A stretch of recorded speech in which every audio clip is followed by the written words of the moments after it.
সেটা হচ্ছে মোনোমিয়াল বাই এ মোনোমিয়াল, অর্থাৎ একটা সিঙ্গেল এক্সপ্রেশনকে আর একটা সিঙ্গেল এক্সপ্রেশন দিয়ে ডিভিশন করব। তাহলে আমরা প্রথমে এটা এইভাবে লিখে নিয়েছি 24a² b c cube divided by -6ab c cube. এবার আমরা এই ক্ষেত্রে ভ্যারিয়েবল আর কনস্ট্যান্টটা আলাদা আলাদা হয়, তাহলে এটার নেক্সট পার্ট হবে হচ্ছে মাইনাস, যেহেতু এখানে মাইনাস আছে মাইনাসটা 6-এর সাথেই থাকবে -24/6 আর মাল্টিপ্লাইড বাই এটা এই অংশটাকে আলাদা করে নিচ্ছি a² b c কিউব আর তার নিচে a b c কিউব। আচ্ছা, নেক্সট লাইনে যাব হচ্ছে 24কে 6 দিয়ে ডিভাইড করলে হয় হচ্ছে 4 আর মাইনাস আছে আগে তাই 4 লিখে নিলাম। এবার মাল্টিপ্লাইড বাই এখানে এই এক্সপ্রেশনটাকে আমরা লিখব ভেঙে।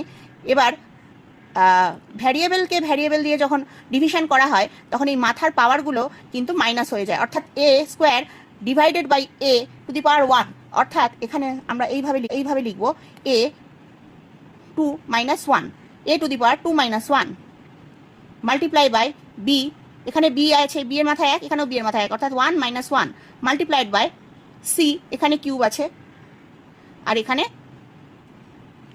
এখানে একটা স্কোয়ার হবে, স্কোয়ার। এটা আমি লিখতে ভুল করেছিলাম অঙ্কের এই এক্সপ্রেশনটা।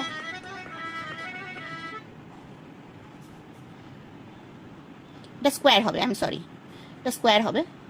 তো এখানে 3 - 2, ঠিক আছে। এখানে যদি কিউবও থাকতো তাহলে 3 - 3 হতো আর কি। এইভাবে লিখতে হবে, এইভাবে লেখার পর এর পরের স্টেপটাই কি হবে, এটা মাইনাসই থাকবে, 4টা 4ই থাকবে। এখানে এটা হয়ে যাবে a⁴ অর্থাৎ a, এটা হয়ে যাবে b⁴ অর্থাৎ b অমিট হয়ে যাবে, আর এখানে c⁴ মানে এখানে c। তাহলে এইটা হলো আমাদের অ্যান্সার, এটা হলো মোনোমিয়াল বাই এ মোনোমিয়াল।